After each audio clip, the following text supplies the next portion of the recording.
Hey everyone, welcome back to Lifelines and this is Sonali. आज हम एक बहुत ही अलग से टॉपिक पे बात करने वाले हैं। अगर आप किसी भी कॉलेज को चूज़ करते हो एडमिशन के लिए तो ये जानना बहुत ज़रूरी होता है कि वहाँ पे क्या अच्छाइयाँ हैं कॉलेज की, क्या क्या फैसिलिटीज़ है। बट उतना ही ज़रूरी ये भी होता है कि कॉलेज में किसी चीज़ की कमी है या फिर स्टूडेंट्स को क्या प्रॉब्लम्स वहाँ पे फेस करनी होगी। अगर आप किसी भी कॉलेज में जाते हो तो अगर आपको ये सब बातें पहले से पता हो कि वहाँ पे आपको क्या क्या दिक्कतें होने वाली हैं तो चीज़ें जज करना या फिर खुद के लिए भी प्रिपेयर होना बहुत ही ईजी हो जाता है। आज मैं आप लोगों को ये बताने वाली हूँ कि बनस्थली में जनरली स्टूडेंट्स क्या क्या प्रॉब्लम फेस कर सकते हैं, या फिर बेसिकली कहो तो बनस्थली में इन कुछ चीज़ों की कमी है या फिर ये सारे कुछ प्रॉब्लम्स है जो बनस्थली को इरेडिकेट करनी चाहिए। कोई भी कॉलेज हो, सबसे पहले तो मैं यही कह दूँ कि कोई भी कॉलेज हो उसमें कुछ अच्छाइयाँ होती है, कुछ बुराइयाँ होती है। अच्छे बुरे पहलू साथ में ही आते हैं। ये आपको जज करना है कि उसकी जो अच्छाइयाँ हैं वो ज़्यादा इम्पॉर्टेंट है या बुराइयाँ आपको ज़्यादा हिंडर कर रही है। तो स्टार्ट करते हैं। या एक और पॉइंट है, अगर हो सकता है ये जो भी मैं आपको पॉइंट्स बताऊंगी तो ये सब कुछ मेरे पर्सपेक्टिव के हिसाब से है, मेरे जो पियर्स हैं यानी कि मेरे जो बैचमेट हैं उन सब के एक कॉमन चीज़ों के थ्रू निकला है। लाइक हम लोग को ऐसा लगता है कि हमने ये प्रॉब्लम्स फेस की है, ये एक प्रॉब्लम है। हो सकता है कि मेरे पॉइंट्स पे आप लोग को कॉन्ट्रडिक्शन लगे, आपको लगे कि नहीं ये तो अच्छी बात है, इसमें कोई दिक्कत नहीं है। तो ये डेफिनेटली हो सकता है, ये आपका पॉइंट है, ये आपका पर्सपेक्टिव है। तो स्टार्ट करते हैं वीडियो। सबसे पहला पॉइंट जो मैं आपको दूंगी तो ये है क्लोज्ड कैंपस का। क्लोज कैंपस से सबसे पहले सबको लगेगा कि यार अच्छा तो है, कैंपस क्लोज है, सेफ्टी है, सिक्योरिटी है।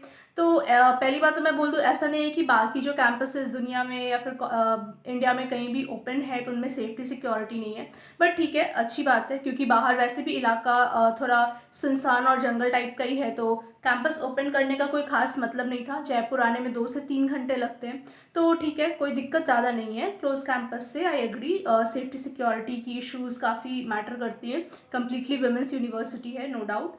बट कभी कभी इसके कारण कुछ प्रॉब्लम्स होती हैं जो कि स्टूडेंट्स को फेस करनी पड़ती है। फॉर एग्जाम्पल हमने एक प्रोजेक्ट बनाया था फर्स्ट ईयर में और बहुत सारे उसके सामान थे, लाइक इलेक्ट्रॉनिक्स पार्ट थे, तो वो सारी चीज़ें हमें कैंपस में नहीं मिली, वो सारी चीज़ें ऑनलाइन नहीं मिली। कभी कभी कुछ चीज़ ऐसा लगता है कि आपको ना ऑनलाइन मिलती है, आप ऑनलाइन शॉपिंग कर सकते हो, बट बहुत सारी ऑनलाइन साइट्स भी होती हैं तो वो सामान आपको उतने दूर ला के नहीं प्रोवाइड करती क्योंकि वो थोड़ा इनवर्ड इलाका होता है। और बहुत बार कैंपस में भी बहुत सारी चीज़ें नहीं मिलती है। कैंपस में मार्केट है, काम की सारी चीज़ें वहाँ मिलती है, बट ऑब्वियसली अगर मार्केट रेस्ट्रिक्टेड होता है, 5-6 दुकानें हो और कहीं पे 50 दुकानें हो तो क्वालिटी क्वांटिटी सब कम हो जाता है। बहुत सारे इनफैक्ट कैंटीन्स में भी बहुत बार ऐसा होता है कि खाने की क्वालिटी उतनी अच्छी नहीं होती है, कभी प्राइस ज़्यादा होता है क्योंकि कैंपस बंद है तो आपके पास ऑप्शन नहीं होता है, आपको कैंपस के अंदर ही शॉपिंग करना होता है। आप स्विगी जोमेटो ये सब की कोई डिलीवरी नहीं होती है वहाँ पर क्योंकि बहुत दूर है, लाइक 2-3 घंटे 2 घंटे का डिफरेंस होता है जयपुर से। और आसपास का इलाका बिल्कुल गांव है, जंगल है, कुछ नहीं है, तो वहाँ पे ना स्विगी है ना जोमेटो है। इनफैक्ट आप कैंपस में रह के ओला या उबर की भी बुकिंग नहीं कर सकते। फॉर एग्जाम्पल अगर आपको कैंपस से बाहर जाना है तो आप ओला नहीं मंगा सकते क्योंकि उस इलाके में ओला का कोई नेटवर्क सर्विस ही नहीं है। अगर आप जयपुर से जा रहे हो तो आप अपने लिए टैक्सी बुक करके जाओ और वापस आने का भी अरेंजमेंट करके जाओ। ये सारी चीज़ें इम्पैक्ट पड़ती है क्लोज कैंपस के कारण, ये सारे कुछ प्रॉब्लम्स फेस करने पड़ जाते हैं। आप बिल्कुल भी आपको अगर टैक्सी लेना है, आपको कैब लेना है तो आपको पहले से बाहर से बुक करके ही लाना होगा, आप कैंपस में रह के बुकिंग नहीं कर सकते हो। और बहुत बार तो वहाँ पे राजस्थान में राजस्थान की जो टैक्सीज़ होती है, लोकल टैक्सीज़, वो सब जनरली चलते हैं। ये सारी कुछ दिक्कतें हैं। अगर आपको ये सब पहले से पता हो तो आपको ये सब प्रॉब्लम फेस नहीं करना पड़ेगा क्योंकि बहुत लोग ऐसा होता है कि पेरेंट्स वगैरह ही आ जाते हैं एंड उनको आइडिया नहीं होता है कि हम कैसे बुक करें ओला कैब, क्योंकि वहाँ पे बुकिंग होती नहीं है। इनफैक्ट अगर आप एक दिन स्टे करना चाहो तो अगले दिन जाने के लिए फिर आपको वहाँ का लोकल बस ही यूज़ करना पड़ता है। और लोकल बस में बहुत बार भीड़ होती है, सामान डिलीवरी करने में थोड़ा दिक्कत होता है। लोकल बस बिल्कुल लोकल बस होता है। ये सब कुछ प्रॉब्लम्स इसके कारण होती है। सेकंड पॉइंट पे जाते हैं। सेकंड पॉइंट है वहाँ पे नेटवर्क कवरेज एरिया बहुत बहुत लाइक ठीक है, काफ़ी बेकार है। वहाँ पे इंटरनेट फैसिलिटी बहुत ही पुअर है, जिसके कारण हमें वाईफाई लेना पड़ता है। वाईफाई यानी बनस्थली का वाईफाई लेना पड़ता है। आप लोग जब एडमिशन के लिए जाओगे तो शुरू में आपको लगेगा कि एडमिशन की ये नेटवर्क कवरेज तो अच्छा है, इंटरनेट फैसिलिटी सही है, पर दिक्कत ये है ना कि जब सारे स्टूडेंट्स एक साथ एक्यूमुलेट हो जाते हैं, लाइक सारे स्टूडेंट्स होते हैं रेगुलर डेज में, तो वहाँ पे वहाँ के नेटवर्क पे इतना लोड पड़ता है ना कि इंटरनेट फैसिलिटी तो बहुत बेकार हो जाती है। कुछ कुछ इलाके पे इंटरनेट फैसिलिटीज़ अच्छी प्रोवाइड होती है, लाइक हमें अगर इन जनरल नॉर्मल डेज में कुछ भी डाउनलोड वगैरह करना होता है तो हम लोग को गेट के पास भागना पड़ता है, क्योंकि गेट के पास स्टूडेंट्स का क्वांटिटी कम होता है, इसलिए वहाँ पे थोड़ा नेटवर्क अच्छा पकड़ता है। लाइक प्रॉपर 4G आपको बनस्थली के गेट के पास रिसीव होता है। इनफैक्ट बहुत सारे हॉस्टल्स में लोगों को जो सेलुलर टावर होता है, यानी कि मोबाइल फ़ोन्स पे बात करने में भी परेशानी होती है। फ़ोन का टावर भी नहीं पकड़ता है, और जनरली हमें इंटरनेट का टावर तो बहुत ही मुश्किल से मिलता है, अच्छा कनेक्शन बहुत मुश्किल से मिलता है। वाईफाई लेना पड़ता है। वाईफाई लेने के भी कंडीशंस है, आपको पेमेंट करनी पड़ती है अलग से, और उसके बाद फिर जो वाईफाई की एक प्रॉपर टाइमिंग है, लाइक आप सुबह 5 बजे से 10 बजे ही यूज़ कर सकते हो, शाम में आप 5 बजे से रात को 2 बजे तक ही यूज़ कर सकते हो। ट्यूसडे को 24 आवर्स होते हैं, बट ये कुछ रेस्ट्रिक्शंस है। सो ऑड आवर्स में अगर आपको सडनली ज़रूरत पड़ गया किसी चीज़ का, इंटरनेट कनेक्शन का, तो बहुत दिक्कत हो जाती है। और जो वाईफाई होती है उसमें भी बहुत सारी चीज़ें रेस्ट्रिक्टेड होती है। हाउएवर हम लोग प्रॉक्सी यूज़ कर लेते हैं, बट ठीक है, रेस्ट्रिक्टेड होती है बहुत सारी चीज़ें। तो ये दूसरा प्रॉब्लम है, इंटरनेट फैसिलिटीज़ वगैरह में भी काफ़ी दिक्कत फेस करना पड़ता है। तीसरा प्रॉब्लम जो है वहाँ पर, वहाँ का मैनेजमेंट सिस्टम बहुत ही अलग तरह का है।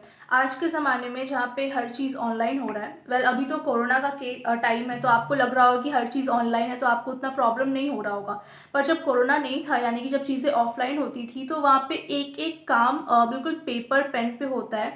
मतलब आप ऑनलाइन फॉर्म्स नहीं भरते हो, वहाँ पे हर एक चीज़ पेपर पेन पे फिल करते हो, हर एक चीज़ को लाइन में लग के सबमिट करते हो। बीइंग अ स्टूडेंट वहाँ जब हम लोग रहते हैं तो साल में हमें 2 से 4 बार फॉर्म्स भरने होते हैं, लंबी लंबी लाइन में लगनी होती है। ऑनलाइन सिस्टम वहाँ पे कुछ भी नहीं था। हो सकता है कि अभी कोरोना ख़त्म हो तो जो ऑनलाइन सिस्टम बना है ये लोग इसको मेंटेन रखें। आशा तो यही है, क्योंकि ये बहुत इंपॉर्टेंट और बहुत कन्वीनियंट हो जाता है। बट पहले बिल्कुल अगर नहीं होता है तो बहुत दिक्कत वाली बात है। अगर हमें गेट पास बनवानी होती है, लीव साइन करानी होती है, तो लंबी लंबी लाइन लगनी पड़ती है, प्रॉपर प्रोसीजर्स होते हैं, कभी इस डिपार्टमेंट कभी उस डिपार्टमेंट, तो बहुत भागा दौड़ी करनी पड़ती है। तो डेफिनेटली एक प्रॉब्लम होता है जो स्टूडेंट्स काफ़ी हम लोग फेस करते हैं। वहाँ पे सारा मैनेजमेंट जो है पेपर वर्क पे चलता है, लाइक सालों से जैसे चला आ रहा है पेपर वगैरह पे, बिल्कुल वैसे ही चला आता है। सो ये एक ऑब्वियसली एक प्रॉब्लम है, वहाँ पे डेली टाइम पे हमें फेस करना होता है। क्योंकि आप खुद सोचो, अगर 18,000 16,000 बच्चे अगर सेम टाइम पे 3-4 ऑफिसेज में भाग रहे हैं, फॉर्म भर रहे हैं, तो वहाँ कितनी भीड़ हो जाती होगी। सो ये एक चीज़ है। इनफैक्ट वहाँ पे जो स्पोर्ट्स वगैरह है उनके भी हमें फॉर्म भरनी होती है। जो फाइव फोल्ड एक्टिविटीज़ है, फॉर एग्जांपल अगर बेसबॉल है, क्रिकेट है, कुछ भी है, तो उसका फॉर्म भरने के लिए भी हमें लंबी लाइन लगानी पड़ती है, क्योंकि फॉर्म की क्वांटिटी कम होती है। बहुत लोगों को होता है कि कभी इसमें लिमिटेड सीट्स है, तो बहुत लंबी लंबी लाइन लगानी पड़ती है। तो ये एक दिक्कत वाली बात होती है वहाँ पे। जो ठीक है, 3 पॉइंट मैंने आपको बता दिया। चौथा पॉइंट है वहाँ पे एक्सपोजर का। आपने वर्ड बहुत सुना होगा, लाइक आपने अगर क्योरा वगैरह पे भी सर्च किया होगा तो लोगों ने कहा होगा कि बनस्थली में एक्सपोजर की कमी है। तो मैं आपको इसके बारे में बताती हूँ। होता क्या है कि वहाँ पे सीनियर जूनियर इंट्रैक्शन बिल्कुल बंद रखा गया है। लाइक वहाँ पे पता ही नहीं चलता कि कौन सीनियर है कौन जूनियर है, अनटिल एंड अनलेस आप उनसे बात ना करो। तो ये इस चीज़ के लिए मेंटेन किया गया है, ताकि वहाँ पे रैगिंग वगैरह का बिल्कुल सीन ना हो। रैगिंग वगैरह वहाँ पे बिल्कुल नहीं होता, जो कि बहुत बहुत अच्छी बात है, नो डाउट बहुत अच्छी बात है। रैगिंग बिल्कुल नहीं होता, उसके कारण वहाँ पे ना फ्रेशर्स पार्टी होता है, ना फिर ना कोई फेयरवेल होता है। लाइक सीनियर जूनियर मिलके ऐसा कुछ नहीं करते हैं। कोई भी सीनियर जूनियर इंट्रैक्शन नहीं वहाँ पे होता है। बट इससे एक ड्रॉबैक भी होता है। जनरली सीनियर्स अगर हैं, अगर आप सीनियर्स से बात करते हो, फॉर एग्जांपल जो भी फर्स्ट ईयर सेकंड ईयर के स्टूडेंट्स ये वीडियो देख रहे हो, तो ये बेसिकली एक सीनियर जूनियर इंट्रैक्शन है। आपको आइडिया मिल रहा है मुझसे कि मैंने क्या एक्सपीरियंस किया है, क्या चीज़ें हैं क्या नहीं है। तो अगर सीनियर जूनियर इंट्रैक्शन नहीं होता है तो आपको बहुत सारी चीज़ों के बारे में पता ही नहीं चल पाता है। तो ये एक बहुत ही मिसिंग फैक्टर होता है वहाँ पे। सो एक प्रॉपर सीनियर जूनियर इंट्रैक्शन होना बहुत ज़रूरी है अकॉर्डिंग टू मी। और इससे बहुत सारा अगर आपको प्लेसमेंट प्लेसमेंट के से रिलेटेड एक्सपोजर चाहिए, प्लेसमेंट से रिलेटेड आपको बात करनी है, कौन कंपनीज आती है नहीं आती है, कैसे इंटर्नशिप्स लगते हैं। सो ये सारी चीज़ें होती है, तो इनके बारे में बताने के लिए कोई नहीं होता। और जब स्टूडेंट खुद फेस करते हैं, लाइक अगर स्टूडेंट 4th ईयर तक पहुंच गया, उसको पता ही नहीं है कि कौन सी कंपनी आती है, क्या सिस्टम है यहाँ का, तो अचानक से वो सब कुछ फेस करता है, उसको कोई आइडिया नहीं होता, और इसके कारण अच्छे खासे स्टूडेंट जिनका अच्छा खासा पोटेंशियल है वो बहुत बड़े प्रॉब्लम में फंस जाते हैं, उनको समझ नहीं आता कि वो क्या करें। ठीक है, तो एक्सपोजर इस तरह से भी कम है। बाहर के कॉलेजेस से उतना अटैच, लाइक उतना इंटर कॉलेज कॉम्पिटिशन्स वगैरह एज सच कुछ नहीं होता, फेस्ट वगैरह अगल बगल उतना कोई कॉलेज भी नहीं है, बहुत अच्छा कॉलेज भी उतना अगल बगल है नहीं जो हमारे टक्कर का हो, तो कंपटीशन वगैरह हो, फेस्ट वगैरह में भी दूसरे कॉलेजेस के स्टूडेंट्स नहीं आते। तो एक तरह से एक्सपोजर की कमी है, बट ऐसा नहीं है कि इस चीज़ को मिटाया नहीं जा सकता है। एक्सपोजर एक्चुअल प्रॉब्लम माना जाता है वहाँ पे, बट अगर आप अटेंटिव हो, आप लोगों से बात करो, बाहर के कॉलेजेस वालों से बात करो, दूसरे कॉलेज में जो आपके दोस्त है, कलीग है, आप उनसे बात करो, तो डेफिनेटली आप इस एक्सपोजर वाले प्रॉब्लम्स को ओवरकम कर सकते हो। ठीक है, ऐसा कोई बहुत बड़ा प्रॉब्लम नहीं है कि आप इसको ओवरकम नहीं कर सकते। आप बात करो कि बाहर की दुनिया में क्या चल रहा है नहीं चल रहा है, तो आप अगर आप खुद अटेंटिव रहोगे तो आपको ये दिक्कत नहीं आएगी। बहुत बच्चे खुद अटेंटिव नहीं होते, कुछ पता ही नहीं करते, तो उन्हें पता कैसे चलेगा? ऑब्वियसली खुद सामने से तो आपको नहीं मिल रहा, तो आपको खुद से अप्रोच करना पड़ता है लोगों को। ठीक है, सो एक और प्रॉब्लम है जो मुझे लगता है कि है एक प्रॉब्लम, वो है कि बनस्थली कि अगर आपने बनस्थली की वेबसाइट्स को देखा होगा, तो बनस्थली की वेबसाइट में कहीं पे भी प्लेसमेंट से रिलेटेड कोई भी इन्फॉर्मेशन मतलब एक्यूरेट इन्फॉर्मेशन नहीं दी गई है कि कौन सी कंपनी वहाँ आती है, क्या वहाँ पे प्लेसमेंट सिनेरियो है, कितने बच्चों का लगता है, कौन से ब्रांच का लगता है। तो ये सारी चीज़ें आई गेस होनी चाहिए। लाइक हमें भी बहुत दिक्कत होता है, हमें पता करना पड़ता है कि एक चीज़ एग्जैक्ट डेटा हमें भी नहीं मिल पाता है, तो इससे डेफिनेटली कुछ प्रॉब्लम होती है, थोड़ी दिक्कत होती है। तो इस सब के अलावा आई डोंट थिंक वहाँ पे कोई बहुत बड़ी प्रॉब्लम है। बहुत लोगों को लगता है कि वहाँ का ड्रेस एक प्रॉब्लम है, ड्रेसिंग कल्चर प्रॉब्लम है। सो बिलीव मी, वो सब कोई ज़्यादा बड़ा प्रॉब्लम नहीं है, कुछ दिन में आप लोग ऑटोमेटिकली एडजस्ट कर जाओगे। वहाँ का वेदर कोई खास प्रॉब्लम नहीं है।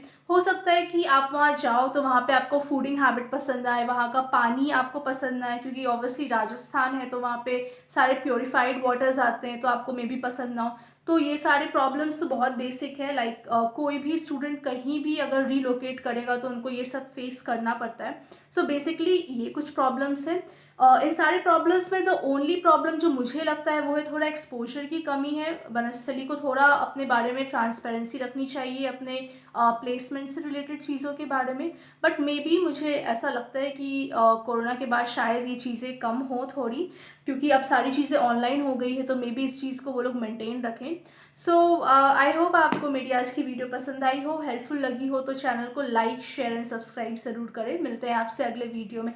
Bye bye.